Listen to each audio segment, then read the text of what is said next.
नमस्कार, आप देख रहे हैं पहली आवाज न्यूज 24 और मैं हूं आपके साथ आरती सिंह आजाद।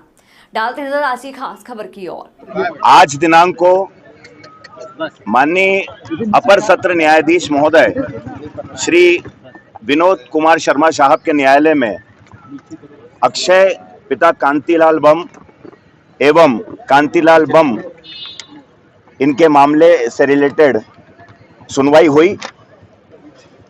इस पूरे मामले में कुल 5 आरोपीगण हैं, जिसमें से आरोपी सतवीर मृत है, आरोपी सोनू और आरोपी मनोज पूर्व से फरार हैं, जिनके खिलाफ दिनांक 15 मार्च 2024 को वारंट जारी किया जा चुका है। इस मामले में आरोपी अक्षय और आरोपी कांतिलाल पूर्व से मजिस्ट्रेट न्यायालय के सामने जमानत पर थे। धारा 307 आईपीसी बढ़ाने के बाद मजिस्ट्रेट न्यायालय द्वारा सत्र न्यायालय के समक्ष मामले को कमिट कर दिया गया था, ट्रांसफर कर दिया गया था।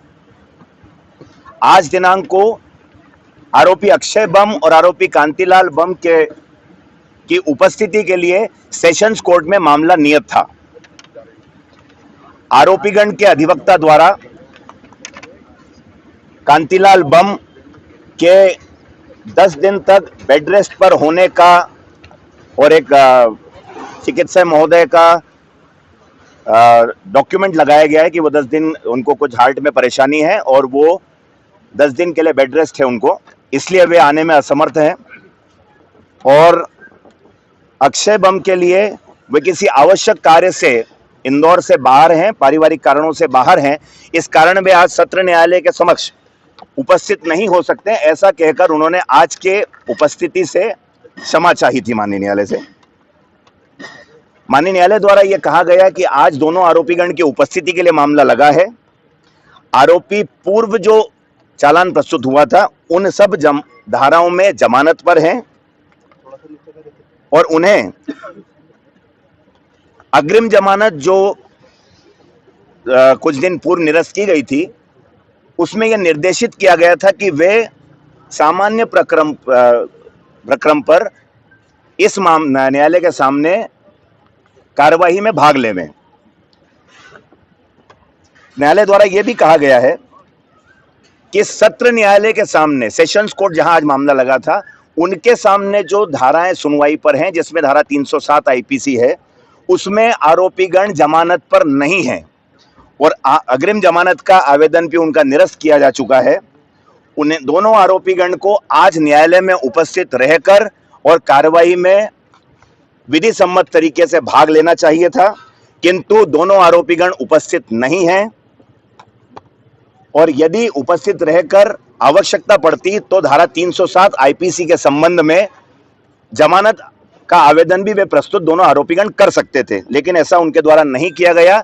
इन आधारों पर माननीय न्यायालय द्वारा आरोपीगण अधिवक्ता के द्वारा जो दोनों आरोपियों की तरफ से आज की हाजिरी माफी का आवेदन लगाया गया था वो निरस्त कर दिया गया है और दोनों आरोपीगण के विरुद्ध गिरफ्तारी वारंट जारी कर दिया गया है। दोनों आरोपीगण को अब पुलिस गिरफ्तारी वारंट से लाकर और माननीय न्यायालय के समक्ष प्रस्तुत करेगी।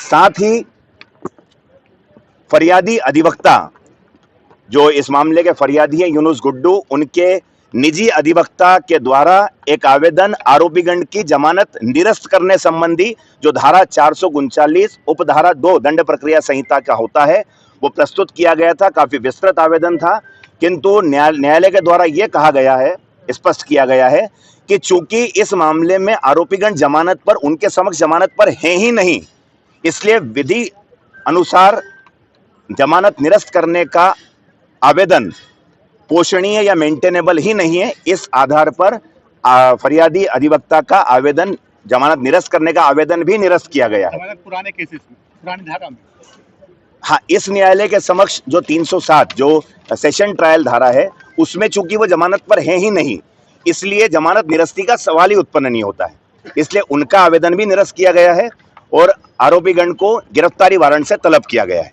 क्या कुछ ऐसी घटना सामने आई कि ऐसी कब तक उनको लाना है? इस मामले में दिनांक 8 जुलाई 2024 तक वारंट जारी किया गया है। इसके पूर्व कभी भी पुलिस दोनों आरोपीगण को गिरफ्तार करके न्यायालय के समक्ष प्रस्तुत कर सकती है। परिचय दे दीजिए। अभिजीत सिंह राठौर, लोक अभियोजक, जिला एवं सत्र न्यायालय इंदौर।